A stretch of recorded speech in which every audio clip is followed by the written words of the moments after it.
Hi, everyone. Thank you for being here. Welcome back to my weekly dose of inspiration, empowerment, and real talk.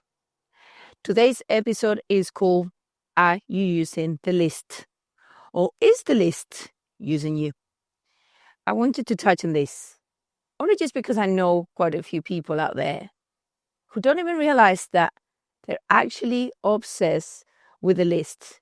Because here's the thing: checklist, to-do list, daily planners, they can feel like lifelines and like a structure in a storm, and especially if we feel that we like being in control. Or we actually maybe have a lot going on, and checklist can become more than helpful. They feel essential, something that we need to actually get our lives extremely organized. There's absolutely nothing wrong with this. This list gives you order. It actually helps to quiet that noise when life is actually feeling too much. But here's what I want you to think, and I want you to slow things down. And I want you to gently ask yourself one question. What happens when the list becomes absolutely everything? What happens when not checking the box brings not just stress, but guilt? Or when your worth starts feeling tight and how much you've done instead of how you really felt? And let me tell you that this isn't about throwing out the checklist. Not at all. Please don't think that way. It's actually about changing your relationship with that list.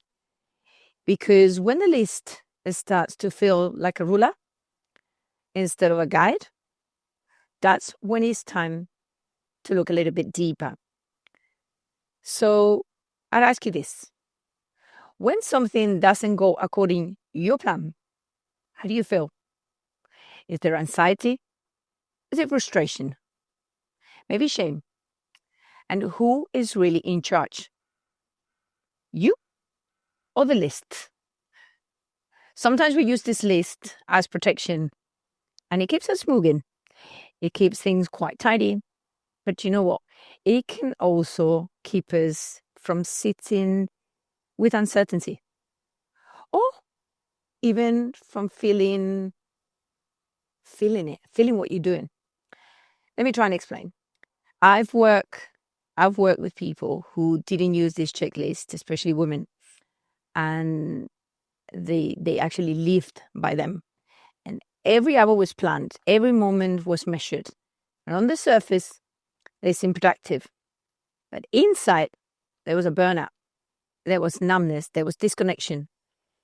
So here's a reframe, and I want you to offer this instead of seeing this list as a test, something that you have to pass.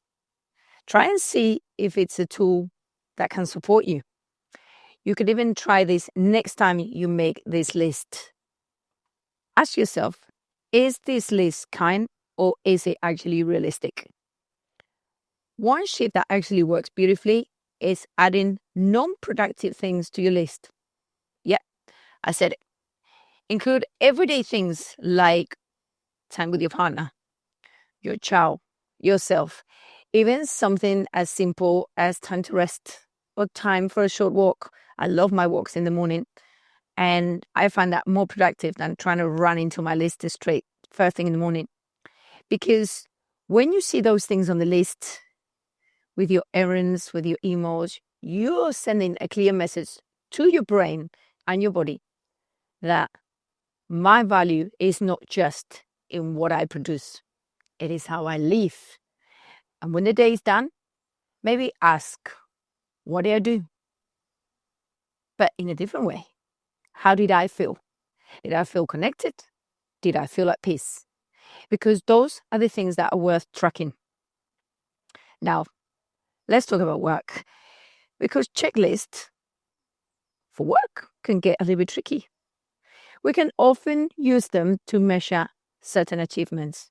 Things like promotions, projects, deadlines.